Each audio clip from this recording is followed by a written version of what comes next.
All right, good afternoon, everyone. I'm Josh Jabal, Chief Operating Officer for the state of Connecticut. 1 week ago tonight, Governor Lamont was at Danbury Hospital, where we had our first encounter with COVID-19 here in the state of Connecticut.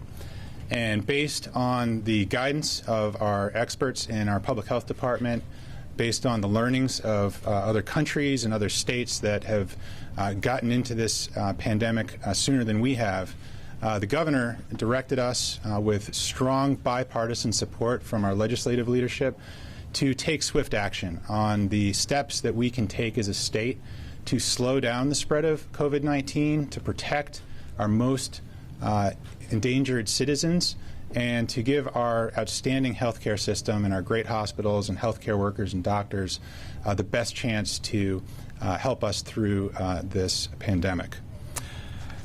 I am going to, in a minute, review some additional actions that we are announcing today to help our communities and businesses adjust to the new reality that we're now facing. But before I do that, I'm going to turn to our state Chief Epidemiologist, Dr. Matthew Carter, with the Department of Public Health, to give us an update on cases. The State CEO, Josh Jabal. Mrs. Matthew Carter.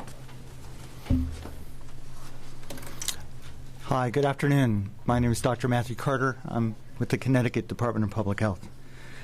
Since yesterday's update, we have confirmed 5 additional, actually the number is now 6 additional people in Connecticut who have tested positive for COVID-19, bringing the total number of confirmed positive cases reported in Connecticut to 11. The 6 new cases are residents of Bethlehem, Darien, Greenwich, and Westport. To date, 136 tests have been completed in Connecticut, 11 positive tests, and 125 negative. For the first time, we are reporting data now that includes data from the state laboratory as well as from private laboratories, which have performed 21 tests. For those of you who just for clarification about the numbers, yesterday we included in our case count a resident of New York. In the United States, cases are counted by their state of residence. So we have removed that person, and we are now including a Connecticut resident who was recently diagnosed in the state of Utah. And so that is a resident of Greenwich. You may not have noticed last night the Centers for Disease Control and Prevention changed their travel alerts, and there is now a global level 2 travel alert, which includes the United States. So all of the United States is now considered to be to have a level 2 travel alert for COVID-19. At this point, I'm going to turn this back to the next update. Thank you, Dr. Carter. I'd now like to review several steps that the administration is taking to help essential services continue, so that we can continue to work, buy groceries, feed our families, and work through this challenging time, and support the social distancing measures that are important for all of our citizens, and in particular for our state employees. First, meals for students attending schools that are closed due to COVID-19. We all know that schools provide so much more than just an education. For many of our low-income families, schools provide essential nutrition and 2 meals a day. Today we're announcing steps to continue this vital service, as we have now well over half of the school children in the state not going to be in school starting on Monday. Children enrolled in schools that have closed due to COVID-19 who depend on the federal school lunch and breakfast program will continue to have access to those meals throughout the duration of this period. With the permission of the State Department of Education, school districts and community organizations approved to administer summer meals program last year may serve students effective immediately. Currently, schools must distribute meals from a non-school site, and students must consume the meals at that site. We've petitioned the USDA, Food and Nutrition Services, to waive those requirements, and with the support of our federal delegation and Congresswoman DeLauro, that's been approved. With this approval, closed schools will be able to work with State Department of Education to allow multiple meals at a time to be picked up from those distribution sites, including from schools. So that's a very important action that will be help our major cities in particular. Second, The PURA, Public Utility Regulatory Authority, has issued a cease and desist directive to all electric utilities, preventing shutoffs for customers while they are under a public health emergency. So people having a challenge making ends meet during this period of time will not have to worry about losing heat or power. And we'd like to thank Attorney General William Tong for petitioning PURA that has resulted in orders that gas, electric, and water public services that it regulates implement a shutoff moratorium as well. Moving to Department of Labor, and Commissioner Westby is here with us today. Department of Labor is suspending the federal RISIA work search program effective immediately. This should protect the public and our Department of Labor employees. This program involves a more intensive process that mandates recipients of unemployment go to the American Job Centers in person and receive one-on-one help. Suspending this program will reduce the traffic in the centers and help limit in-person contact with the public. DOL is preparing an update on the availability of unemployment insurance as well. In the case of a furloughed employee who's returning to work, we're exercising power granted by the federal and state government to suspend work search requirements for unemployment benefits. We'll also be promoting the pre-existing availability of unemployment to furloughed people who may not be aware it's an option. So all measures designed to help support people who are either furloughed or out of work, as well as to promote social distancing in our state offices. Fourth, turning to our Department of Social Services, and Commissioner Gifford is here with us today. The state DSS is implementing changes in Husky and Medicaid Medicaid and our Husky Health Program that will support Connecticut's COVID-19 preparedness and response through increased access to health services. Specifically, for 850,000 enrolled residents, DSS is going to cover identified telemedicine services effective today.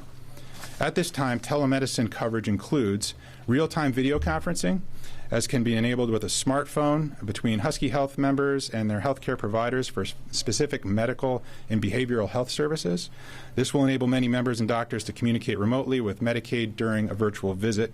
And we're also broadening video conferencing in general to include all primary care type evaluation and management services for medical and behavioral health. And DSS is working with our federal partners on additional measures that we hope to announce soon. Turning now to support for small businesses. As the governor mentioned here yesterday, we're now officially announcing that DECD is making some changes to our Small Business Express program and portfolio of loans to enable the approximately 800 outstanding loans with an aggregate loan balance of about $110 million to have a deferral period of 3 months. This represents about $5 million in loan payments that will be deferred. There's no additional interest or penalties associated with this deferral, just the whole payment schedule essentially slides to the right by 3 months. And we believe that this will provide meaningful benefit to those 800 mostly small businesses in this country.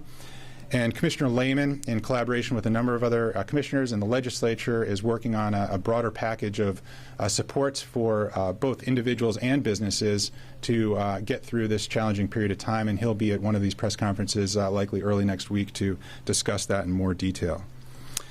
Also, Department of Energy and Environmental Protection, we're announcing that we are closing visitor centers and facilities at some of our state parks that are open to the public and receive significant visitor traffic throughout the day. Examples include the visitor center at Dinosaur State Park and the Meigs Point Nature Center at Hammonasset, and those closures are effective immediately. These actions are all designed to help our state agencies support the people of Connecticut and also our state employees' safety, which we hold paramount. We are working on a number of additional similar actions across all of our other agencies, and we expect to be announcing those over the weekend. And with that, we are all here to take your questions. Josh, the president had said that there were a number of things that the states should put in place, emergency procedures. Are they already done here? Where does the state stand on the things he was just talking about in the previous? Yeah, we're still digesting some of the content from that. I mean, I think that you're referring to the elements of preparedness actions. So I think you mentioned, you directed states to set up their emergency operations center and to activate their preparedness plan. We completed those actions in the middle of January. So we've been working on this for a long time. There's nothing new there for us.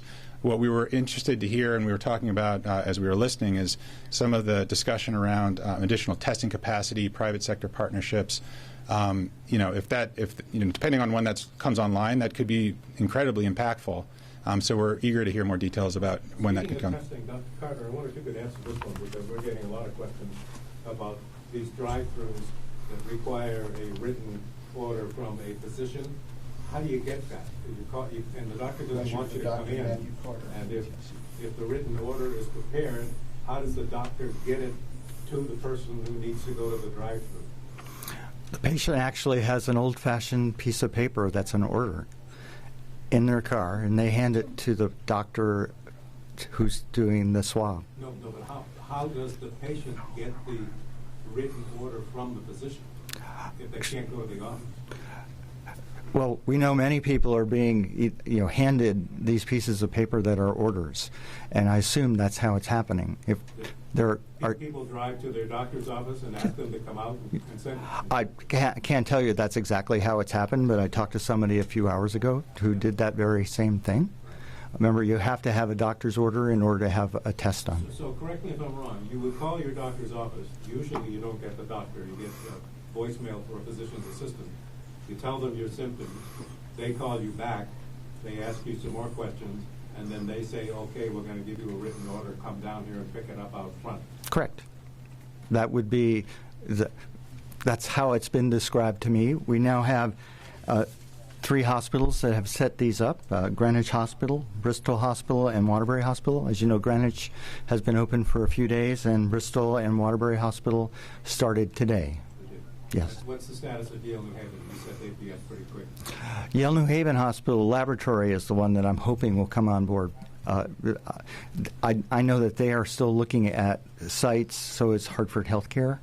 They're still in the process, but those 3 hospitals are up and running.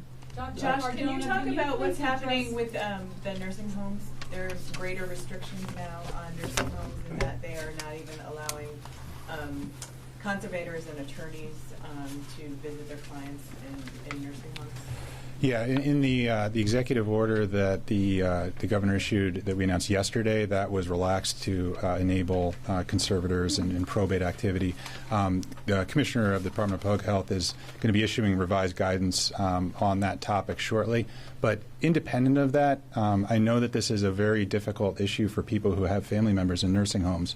But I think it's important to remind everyone that if you do have a loved one in a nursing home, or in a hospital for that matter, or any high-risk person who is in the state of Connecticut, the way you can best show your love for that person right now is actually to keep your distance, to enable them to see as few visitors as possible, knowing that they are high risk, and that's the best approach for everyone to take independent of the guidance. This seems, though, I mean, you relaxed them yesterday in the executive order, but this seems to be a stepping up now of a restriction of a constitutional right to an attorney. So when is the? It should be coming out very soon, hopefully later today. Later today. Josh, I had a question for you. Address some of the education. I mean, that Monday, half of all school children will be out of school, and it was brought to my attention today that with this distant learning, but not all schools are eligible for that. Certain school districts, I understand, who get a certain amount of free meals.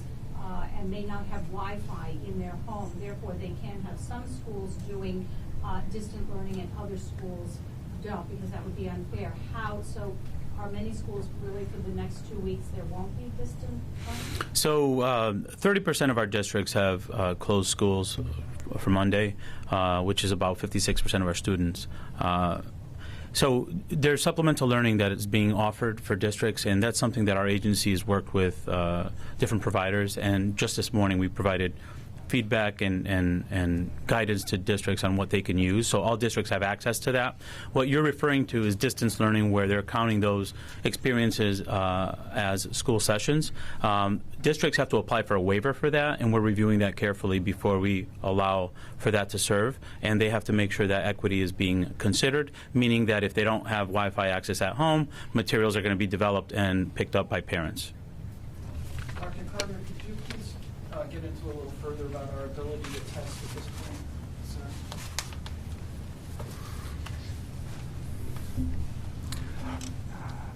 Testing this week is much more available than it was last week. We expect that to continue. I think our focus for the next 2 weeks is to bring, as a plan, we have Yale New Haven Hospital Lab coming on board. We have 3 of these test sites at acute care hospitals that are separate from the main hospital, the Greenwich and Bristol and Waterbury hospitals. We know we have additional ones that will be coming online next week. These sites are using commercial laboratories for tests. Right now, I think the biggest issue with testing is getting the sample taken, which goes to your comment as well. It's because many doctors' offices are reluctant to have somebody come into the office and get a throat swab done because they don't have enough personal protection that's routinely used. And we can't send them to the emergency departments because they're full up right now seeing people. So it's really a question of accelerating these sites for testing. For those of you who just heard the press conference, the president, they're in discussions with CVS and Walmart and Walgreens to have these kind of alternate testing sites set up at those commercial establishments. This could dramatically increase, with drive-throughs. But I don't think we're going to be able to see it. My guess is that's not going to be there for another couple of weeks. Could Commissioner Westby speak to the unemployment issues that Dr. Knowles outlined for us? Okay. Did I answer your question? I'd like to follow up on that. Oh, I'm sorry. Yeah. Can you run us through how the Bethlehem, Darien, Greenwich, and Westport people were confirmed? Dr. Matthew Harris. We have, this is in the press release, I believe, but we also are getting positives from commercial laboratories as well. And were you aware that there were issues in New London today with some testing? Have you encountered any issues with samples or testing at this point? I'm not sure if we're talking about the same thing, but I was going to talk about the fact that we were made aware this afternoon. Well, actually, it was earlier this morning. The Rhode Island Department of Health reached out to us to tell us that a Rhode Island child who has tested positive for COVID-19 and attends a daycare in Mystic. So right now, that's already been, I believe we've already seen media attention in that part of the state about this. Fortunately, that facility is now closed, and we're working with the local health department to do contact investigations and making sure that everyone who was in contact with that child is going to be staying at home for 14 days. I don't have any further details on it at this point because Someone had contacted us, I'm sure you must be getting a lot, but someone was saying something about those computer issues they got with testing in London. I'm not familiar with that, but I think this is important news that I wanted to share with you because so far the eastern part of our state has been relatively untouched. Is the new Bethlehem positive related to the previous Bethlehem? There is family transmission going on. Do you have any information other than Westport, where there was a large party and there were any number of people who are symptomatic at this point? Are there similar situations around the state you've identified? Well, I'm not aware of the situation that you're describing. So, but as we've said, we're encouraging people not to have large gatherings. This is the result. This was a party a week ago. Somebody who left the country and then told these people they've tested positive, I believe, in Europe. There has been someone in Westport now tested positive, and kids from Quest, they're trying to test as many of these people as possible. But I'm not familiar with that situation. Dr. Carter, do you have a sense of what the testing capacity will be, say, early next week as these other labs get up and running? Well, right now the testing capacity is not limited by the number of tests that are available. It's the places where we can get people sampled. Right, but so as you increase the number of places, do you have a sense of how many people will be able to test each day? Well, these larger labs are high capacity. They can do a lot more than our laboratory can. These large commercial laboratories can literally test 1,000 specimens a week. So that's what our hope. The big news on the press conference, the president's press conference, was that Roche has developed a quick test, a relative, that could be used for this purpose, and this was rapidly approved, and they're going to be rolling this out. And this could be a really important advance in getting rapid results back. Is it your understanding that Walgreens, Target, CVS, and others may be doing similar things in Connecticut, where the president mentioned that they would yeah. do that on a national scale? Well, as was previously mentioned, we need to see the details. There was a lot of really positive news during that press conference, and it was very encouraging. But we need to see, how fast things are going to happen. It will be the key piece for us. Is there any sense of how long this is going to go on for kids who are out of school right now? Should they plan? Most of the schools are closed that I've seen for about 2 weeks. Should they be planning? Should parents be planning for a longer term than that? Okay. There's never been a coronavirus pandemic before. So we don't know for sure. Many of us are assuming the closest thing that we have are influenza pandemics. And we had one. Yeah. And if we compare this to, we don't know how close that comparison can be. But influenza pandemics, usually the majority of cases occur in a 6 to 8 week period of time, and there are 3 waves in 2009 and early 2010, 1918, 1957, 1968. There was waves at different times of the year. So I'm expecting to see a fall wave at least that might last just as long, and perhaps a spring wave in 2021. So what sort of signs should districts and local health departments be looking for when they're deciding whether to reopen schools? Well, I think what we discussed together is that we're going to need to we're evaluating this every day and make a decision before 2 weeks is up as to whether or not that needs to be extended. Josh, can you tell us if the new cases, how many of them were community spread, how many were travel related? Because in response to Mark's question about the new Bethlehem case, you said it was there is family transmission, but you didn't say that Greenwich was diagnosed in Utah? Yes. He or she was visiting Utah? Correct. Josh, excuse me. Can I get Yes. that question? I actually don't have that information for you for this group of tests, but I do not believe that any of these are related to international travel. Most of these new cases are related to family transmission. Is that related to travel to New Rochelle or Westchester County?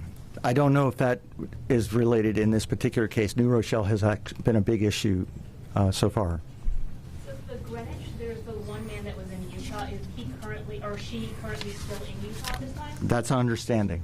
And then, so there was another person from Greenwich as well? Yes. So that is completely unrelated to Correct. that man? Yes.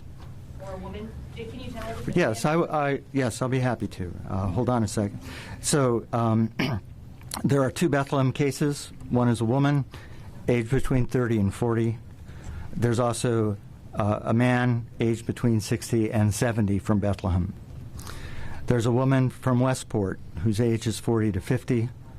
A man from Darien whose age is 50 to 60. A man aged 40 to 50 from Greenwich, and a man from Greenwich between the ages of 20 and 30. The last one is the person who's in Utah. Josh, you had mentioned earlier PURA affording protections to utility customers facing shutoffs. Does the state have any authority to protect renters who might be facing eviction or be struggling to pay their rent at this time? Yeah, I'm not sure. We can get back to you on that. You were talking about telemedicine for Medicaid people. Is the insurance department negotiating with insurers to cover it for regular policyholders? Good afternoon, Deidre Gifford from the Department of Social Services. Many commercial insurers already cover telemedicine to a certain extent. So in many ways, Husky is aligning with coverage options that were already available in the commercial market. And would you consider continuing to cover it past this? Is there a deadline for coverage of this? So what we announced today are two types of coverage. One is telehealth coverage for behavioral health and certain medical visits. That will be permanent. That will be a permanent change to Husky. The other set of services that we announced are general medical services for Husky members. We're at the moment calling that a temporary change, and we'll be reevaluating as this situation evolves as to whether that will continue after the conclusion of the COVID episode. Are you getting any guidance in terms of any kind of expansion of SNAP, or what are you hearing about that? I can imagine there might be some families in a situation where they might need some assistance with meals and putting food on the table. Yes. So we are working with the USDA, the Food and Nutrition Services, to obtain whatever waivers are available for SNAP. And we should have information back from them in the coming days about whether or not those waivers are accepted. In addition to that, we have convened a public and private partnership around food to be working with the private sector providers, food banks, et cetera, to identify where there might be gaps and how we can assist in providing food to individuals who need it. What should people who do not have a primary care physician do? Does anyone have an answer? Because there's people like that. Federally qualified health center. So they go to the emergency rooms. That's what they do. Right. So a couple of things that I would offer. First of all, there are a number of nurse lines that have become available. We are sharing those through the COVID website. 211? The 211 is for people who do not have clinical questions. But if you have clinical questions and you call 211, you will be referred to one of these nurse lines. So I know Yale New Haven has set one up. Hartford has set one up. We have one for Husky. So Husky members can look on the back of their white card. There's a phone number there that they can call. Press number 3 for the nurse, and they will be connected 24 hours a day, 7 days a week, to a nurse who can answer their questions about this issue. In addition to that, I would say I'd like to remind the public that you can apply for Husky benefits any time of the year. There is no open enrollment period for Husky, so if you are uninsured, you can go to accesshealthct.com and apply for benefits. You may be eligible for Husky, and you can get information back, usually within a day, as to whether you are eligible for Husky or not. If you don't have insurance, you're not eligible for Husky, and you need to be seen, there are federally qualified health centers that will see individuals either for free or on a sliding fee scale. We're also working through the Emergency Command to stand up a list of urgent care centers where individuals can seek care if they don't have a regular source of primary care provider. Getting information about this pandemic to the homeless population. You want me to take that? Yeah. So we have also stood up under the Unified Command working group that's being led by Commissioner Mosquero-Bruno from the Department of Housing, who is working with the Connecticut Coalition to End Homelessness and all of the shelter providers to do training and to make plans for individuals who might be affected by this and how they will be cared for. Dr. Carter, the Class 2 designation for all of the United States, is that just cautious for people in risk groups not to travel, or what does that mean? Well, I'm quoting from the CDC website. It says, there is sustained community spread of COVID-19 in the USA. Older adults and travelers with underlying health issues should avoid situations that put them at increased risk for more severe disease. This entails avoiding crowded places and non-essential travel. Dr. Carter, for Bethlehem, you said the two most recent, that is a family transmission, there's now a total of 3. Are all 3 of those family transmission? I would have to check at the office just to make sure. And are you not investigating sources anymore? I know you previously said at some point source investigation is just going to go away because it's just going to be overwhelming. Are you still looking to find sources of where the transmission is occurring? Yes, that's part of the contact investigation. Thanks, everyone. We're going to wrap it up there. Thank you. Appreciate it very much. Thank you. More to come this weekend. Thank you.